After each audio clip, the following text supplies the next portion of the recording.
Hello friends, welcome back to Brahmi Kitchen. ನಾನು ನಿಮ್ಮ ಚೇತನ ಮಂಜುನಾಥ್. ಇವತ್ತಿನ ರೆಸಿಪಿ ಬಂದುಬಿಟ್ಟು ಹೀರೆಕಾಯಿ ಸಿಪ್ಪೆ ಚಟ್ನಿ. ಈ ಒಂದು ಹೀರೆಕಾಯಿ ಸಿಪ್ಪೆ ಚಟ್ನಿನ ಈಸಿಯಾಗಿ ನೀವು ಮಾಡ್ಕೋಬೋದು. ಇದು ತುಂಬಾ ಟೇಸ್ಟಿ ಆಗುತ್ತೆ. ನೀವು ನಿಮ್ಮ ಮನೆಯಲ್ಲಿ ತಂದಿರೋ ಹೀರೆಕಾಯಿನ ಮಾತ್ರ ಯೂಸ್ ಮಾಡಿಕೊಂಡು ಈ ಒಂದು ಸಿಪ್ಪೆನ ಬಿಸಾಕ್ತಿದ್ರೆ ಇವತ್ತಿಂದ ಅದನ್ನ ನಿಲ್ಲಿಸಿ ಈ ಒಂದು ಹೀರೆಕಾಯಿ ಸಿಪ್ಪೆಯ ಚಟ್ನಿನ ನೀವು ಮಾಡಿಕೊಂಡು ತಿನ್ನಿ. ನಿಮಗೆ ಖಂಡಿತವಾಗಿಯೂ ಇದು ಇಷ್ಟವಾಗುತ್ತೆ. ಹಾಗಿದ್ರೆ ಬನ್ನಿ ಈ ಒಂದು ವಿಡಿಯೋನ ಶುರು ಮಾಡೋಣ. ಈ ಒಂದು ವಿಡಿಯೋನ ಶುರು ಮಾಡೋಕ್ಕಿಂತ ಮುಂಚೆ ನೀವಿನ್ನು ಯಾರ್ಯಾರು ನನ್ನ ಚಾನಲ್ನ ಸಬ್ಸ್ಕ್ರೈಬ್ ಮಾಡದೆ ಈ ಒಂದು ವಿಡಿಯೋನ ನೋಡ್ತಾ ಇದ್ದೀರೋ ಪ್ಲೀಸ್ ನನ್ನ ಚಾನಲ್ನ ಸಬ್ಸ್ಕ್ರೈಬ್ ಮಾಡಿ, ಹಾಗೆ ಪಕ್ಕದಲ್ಲಿರೋ ಬೆಲ್ ಐಕಾನ್ನ ಕ್ಲಿಕ್ ಮಾಡಿ. ಹಾಗಿದ್ರೆ ಬನ್ನಿ ಈ ಒಂದು ವಿಡಿಯೋನ ಶುರು ಮಾಡೋಣ. ನೋಡಿ, ನಾನಿಲ್ಲಿ ಇವತ್ತು ಒಂದು 2 ಹೀರೆಕಾಯಿಯ ಸಿಪ್ಪೆಯನ್ನು ತೆಗೆದು ಇಟ್ಕೊಂಡಿದ್ದೇನೆ. ಹಾಗೆ ಈ ಒಂದು ಹೀರೆಕಾಯಿ ಸಿಪ್ಪೆಗೆ ನಾನಿಲ್ಲಿ ನೀರು ಹಾಕಿ ನೀಟಾಗಿ ತೊಳ್ಕೊಳ್ತಾ ಇದ್ದೀನಿ. ಈ ರೀತಿಯಾಗಿ ನಾನಿಲ್ಲಿ ಈ ಒಂದು ಹೀರೆಕಾಯಿ ಸಿಪ್ಪೆನ ತೆಕ್ಕೊಂಡಿದ್ದೇನೆ. ಇದನ್ನ ಹೀಗೆ ಪಕ್ಕಕ್ಕೆ ಇಟ್ಕೊಳ್ಳೋಣ. ಇವಾಗ ನಾವು ಈ ಒಂದು ಹೀರೆಕಾಯಿ ಚಟ್ನಿಗೆ ಯಾವ್ಯಾವ ಸಾಮಗ್ರಿ ಬೇಕಂತ ನೋಡೋಣ. ಮೊದಲಿಗೆ ನಾನಿಲ್ಲಿ ಸ್ಟವ್ ಮೇಲೆ ಒಂದು ಬಾಣಲೆಯನ್ನ ಇಟ್ಟು ಅದಕ್ಕೆ 1 ಟೀ ಸ್ಪೂನ್ ಆಗುವಷ್ಟು ಎಣ್ಣೆನ ಹಾಕೊಳ್ತಾ ಇದ್ದೀನಿ. ಹಾಕೊಂಡಿರೋ ಎಣ್ಣೆ ಬಿಸಿ ಆದ್ಮೇಲೆ ನಾನಿದಕ್ಕೆ ಅರ್ಧ ಟೀ ಸ್ಪೂನ್ ಆಗುವಷ್ಟು ಸಾಸಿವೆನ ಹಾಕೊಳ್ತಾ ಇದ್ದೀನಿ. ಈ ಒಂದು ಸಾಸಿವೆ ಚಟಪಟ ಅಂತ ಸಿಡಿದ ಮೇಲೆ ಇದಕ್ಕೆ ನಾನಿಲ್ಲಿ 1/4 ಟೀ ಸ್ಪೂನ್ ಆಗುವಷ್ಟು ಜೀರಿಗೆನ ಹಾಕೊಳ್ತಾ ಇದ್ದೀನಿ. ಜೀರಿಗೆನ ಹಾಕೊಂಡು ಒಂದ್ಸರಿ ಚೆನ್ನಾಗಿ ಮಿಕ್ಸ್ ಮಾಡ್ಕೊಳ್ತಾ ಇದ್ದೀನಿ. ಇವಾಗ 1 ಟೀ ಸ್ಪೂನ್ ಆಗುವಷ್ಟು ಕಡಲೆಬೇಳೆಯನ್ನು ಹಾಕೊಳ್ತಾ ಇದ್ದೀನಿ.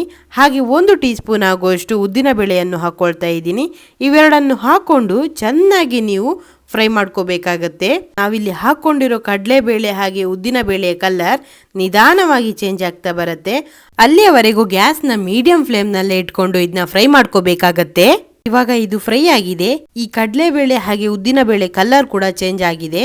ಇವಾಗ ನಾನಿಲ್ಲಿ ಇದಕ್ಕೆ 1 ಟೇಬಲ್ ಸ್ಪೂನ್ ಆಗುವಷ್ಟು ಧನ್ಯವನ್ನು ಆ್ಯಡ್ ಮಾಡ್ಕೊಳ್ತಾ ಇದ್ದೀನಿ. ಧನ್ಯವನ್ನು ಕೂಡ ಹಾಗೆ ಹಾಕೊಂಡು ನೀಟಾಗಿ ಫ್ರೈ ಮಾಡ್ಕೋಬೇಕು. ಈ ರೀತಿಯಾಗಿ ಹಾಕೊಂಡಿರೋ ಧನ್ಯ ಕಾಳೆಲ್ಲ ನೀಟಾಗಿ ಫ್ರೈ ಆದ್ಮೇಲೆ ನಾನು ಇದಕ್ಕೆ 1 ಕಡ್ಡಿ ಆಗುವಷ್ಟು ಕರಿಬೇವನ್ನು ಹಾಕೊಳ್ತಾ ಇದ್ದೀನಿ. ಈ ಕರಿಬೇವು ಹಾಗೆ ಸ್ವಲ್ಪ ಇದರ ಕಲರ್ ಚೇಂಜ್ ಆಗೋವರೆಗೂ ಇದರ ಜೊತೆ ಫ್ರೈ ಮಾಡ್ಕೊಳ್ಳಿ. ನೋಡಿ, ಇದು ಇವಾಗ ಫ್ರೈ ಆಗಿದೆ. ಇವಾಗ ನಾನಿಲ್ಲಿ ಫ್ರೈ ಮಾಡ್ಕೊಂಡಿರೋ ಎಲ್ಲ ಮಸಾಲವನ್ನ ತೆಗೆದು ಒಂದು ಪ್ಲೇಟಿಗೆ ಹಾಕೊಳ್ತಾ ಇದ್ದೀನಿ. ಈ ರೀತಿಯಾಗಿ ಹಾಕೊಂಡಿದ್ದಾದ್ಮೇಲೆ ನಾನಿಲ್ಲಿ ಅದೇ ಬಾಣಲಿಗೆ ಇನ್ನೂ ಅರ್ಧ ಟೀ ಸ್ಪೂನ್ ಆಗುವಷ್ಟು ಎಣ್ಣೆನ ಹಾಕೊಂಡು 2 ಹಸಿಮೆಣಸನ್ನ ಈ ರೀತಿಯಾಗಿ ಕಟ್ ಮಾಡಿ ಹಾಕೊಳ್ತಾ ಇದ್ದೀನಿ. ಈ ಮೆಣಸು ಖಾರ ಇರೋದ್ರಿಂದ ನಾನಿಲ್ಲಿ 2 ಮೆಣಸನ್ನ ಮಾತ್ರ ಹಾಕೊಳ್ತಾ ಇದ್ದೀನಿ. ಮೆಣಸು ಖಾರ ಕಮ್ಮಿ ಇದ್ರೆ 4 ಮೆಣಸನ್ನಾದ್ರೂ ಹಾಕೋಬಹುದು. ನೋಡಿ, ಈ ರೀತಿಯಾಗಿ ಮೆಣಸು ಫ್ರೈ ಆಗ್ತಾ ಇದೆ. ಇದು ಕೂಡ ಹಾಗೆ ಸ್ವಲ್ಪ ಕಲರ್ ಚೇಂಜ್ ಆದ್ಮೇಲೆ ನಾನಿದಕ್ಕೆ ತುರ್ದಿಟ್ಕೊಂಡಿರೋ ಕಾಯಿಯನ್ನ ಸೇರಿಸ್ಕೊಳ್ತಾ ಇದ್ದೀನಿ. ಈ ಕಾಯಿ ಕೂಡ ಹಾಗೆ ಜಾಸ್ತಿ ಏನು ಫ್ರೈ ಆಗೋದು ಬೇಡ, 1-2 ನಿಮಿಷ ಫ್ರೈ ಆದರೆ ಸಾಕಾಗುತ್ತೆ. ನೋಡಿ, ಈ ಕಾಯಿಯನ್ನು ಹಾಗೆ 2 ನಿಮಿಷ ಫ್ರೈ ಮಾಡಿಕೊಂಡು ನಾನಿಲ್ಲಿ ಇದಕ್ಕೆ ಹುರಿದಿಟ್ಕೊಂಡಿರೋ ಮಸಾಲೆಯನ್ನ ಸೇರಿಸ್ಕೊಳ್ತಾ ಇದ್ದೀನಿ.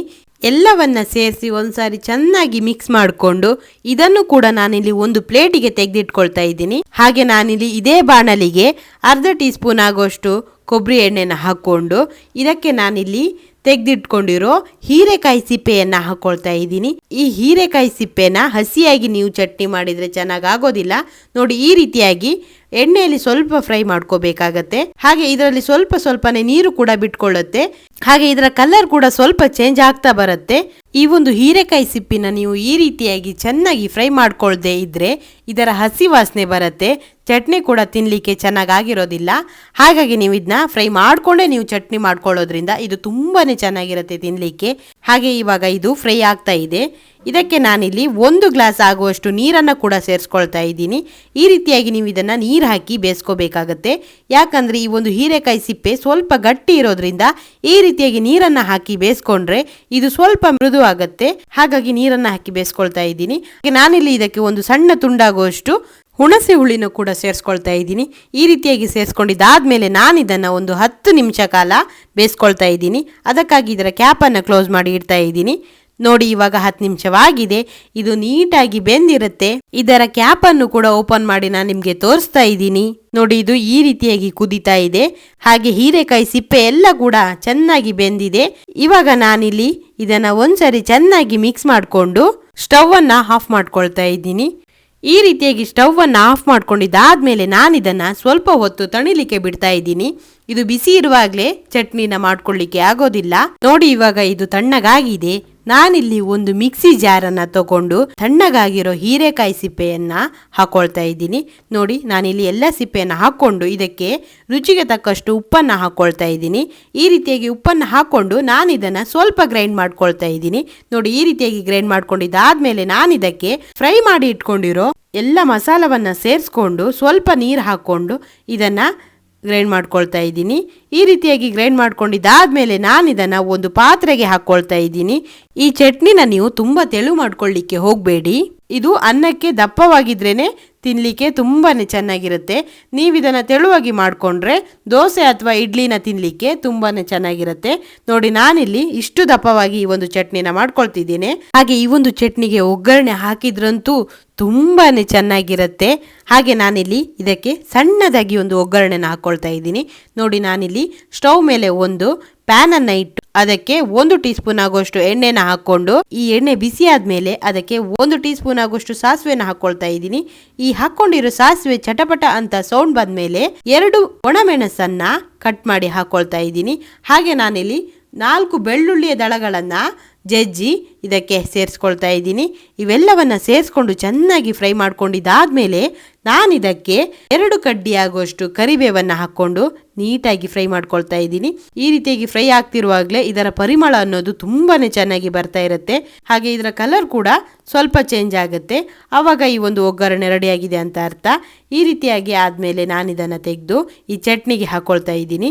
ನೋಡಿ, ಈಗ ಚಟ್ನಿ ನೋಡಲಿಕ್ಕೂ ಕೂಡ ತುಂಬಾನೇ ಚೆನ್ನಾಗಿರುತ್ತೆ, ಹಾಗೆ ತಿನ್ನಲಿಕ್ಕೂ ಕೂಡ ತುಂಬಾನೇ ಚೆನ್ನಾಗಿರುತ್ತೆ.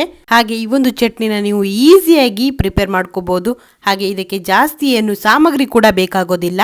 ಈ ಚಟ್ನಿನ ನೀವು ಒಂದ್ಸಾರಿ ಟ್ರೈ ಮಾಡಿದ್ರೆ ಮತ್ತೆ ಮತ್ತೆ ಮಾಡ್ಕೊಂಡು ತಿಂತೀರಾ, ಅಷ್ಟೊಂದು ಚೆನ್ನಾಗಿರುತ್ತೆ ಈ ಒಂದು ಹೀರೆಕಾಯಿ ಸಿಪ್ಪೆ ಚಟ್ನಿ.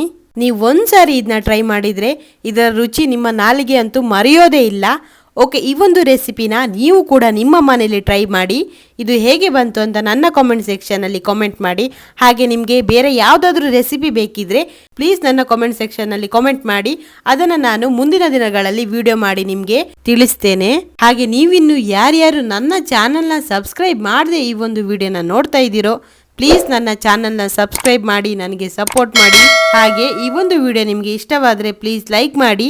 ಹಾಗೆ ನಿಮ್ಮ ಫ್ಯಾಮಿಲಿ ಹಾಗೂ ಫ್ರೆಂಡ್ಸ್ಗೂ ಈ ಒಂದು ವಿಡಿಯೋನ ಶೇರ್ ಮಾಡಿ. ಇದೇ ರೀತಿಯಾದ ಇನ್ನೊಂದು ಒಳ್ಳೆಯ ರೆಸಿಪಿಯೊಂದಿಗೆ ಸಿಗ್ತೇನೆ. ಅಲ್ಲಿಯವರೆಗೂ ಥ್ಯಾಂಕ್ ಯು.